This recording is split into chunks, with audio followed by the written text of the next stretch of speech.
the America's Cycling Grand Prix, Franco Ballerini, 25 years of age. He is on his way to a victory in 25 points in the World Cup. Rob Folds, along with Gord Singleton, Ballerini made the move on Mount Royal. Mount Royal ate up the legs of many of the riders here in today's race, but not of this man. That's where he made the move, played it smart, and for Franco Ballerini, he is going to take away some big points.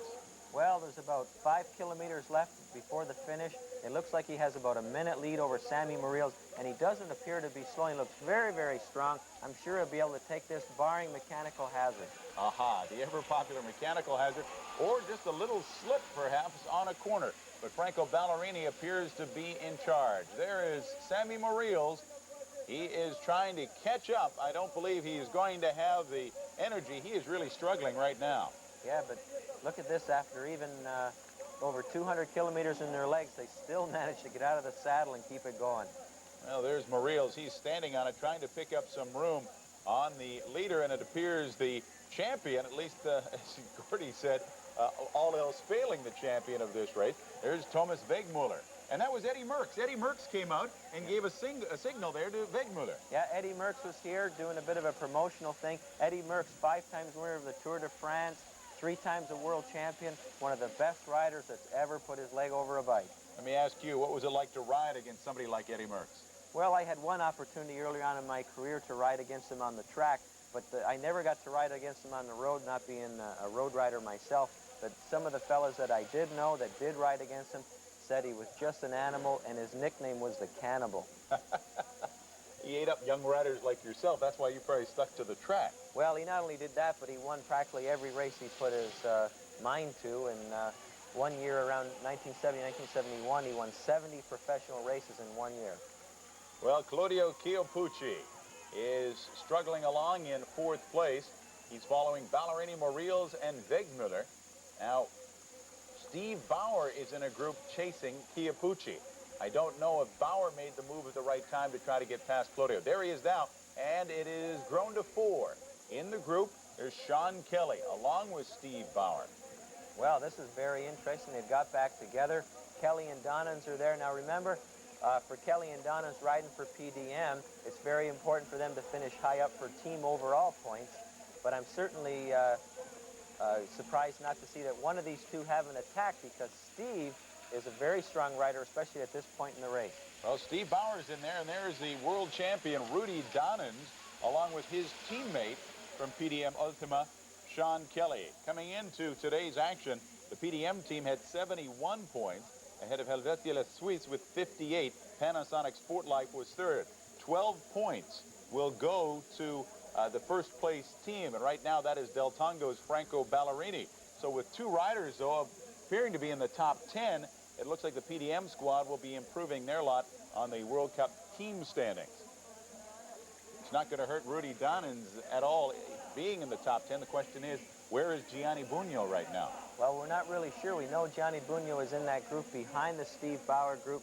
How far down, I'm not quite sure. It is a big group, though, and whether or not Bugno can come out away from that group as one of the higher place riders to maintain or at least collect a few points today. 500 meters to go in the 1990 America's Cycling Grand Prix.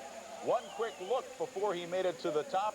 400 meters left, and Franco Ballerini of Italy will be the champion. He knows that he has got it. He is still pedaling quite hard through the finish as they get to the 6 hours, 2-minute mark. He takes one more look. He knows he's got it. He takes one wave, a little sign saying, aha, tip of the cap. And for Franco Ballerini, this will be a chance to celebrate with just 200 meters left. One more look, and he knows that it is all his. A little straightening of the jersey to make sure the sponsor name is well read. And he's going to pretty much cruise to victory. And there it is, the sign of a champion, Franco Ballerini, the winner of the America's Cycling Grand Prix, the 1990 edition. A fine race for Ballerini, taking off on Mount Royal to leave the rest of the field behind. And he has to be extremely pleased. 43 World Cup points coming in, never having a top 3 finish this year. And look, here comes a race now for second place, and it's Wegmuller and Morils. Morils, though, seems to be struggling at the bottom of Park Avenue. And look who's in fourth place. Chiappucci's got some speed. Yes, Morils is really quieting down here, and Wegmuller's caught him. Looks like Chiappucci's chasing very, very hard at the left-hand side of the screen. It'll be interesting to see if Morils really has the power to hold off Wegmuller. Wegmuller looks very, very strong here. He's staying on Morils' wheel. A very important place is to stay on the wheel. See what, there he goes over to the right, over to the left-hand side of the screen. Wegmuller's taking the sprint away. Morils cannot react here. We can see him, he's struggling. It looks like Wegmuller's going to take home second place. Well, there's second, third, and fourth in your picture. Wegmuller on the left side, Morils on the right, and in behind is Claudio Chiappucci.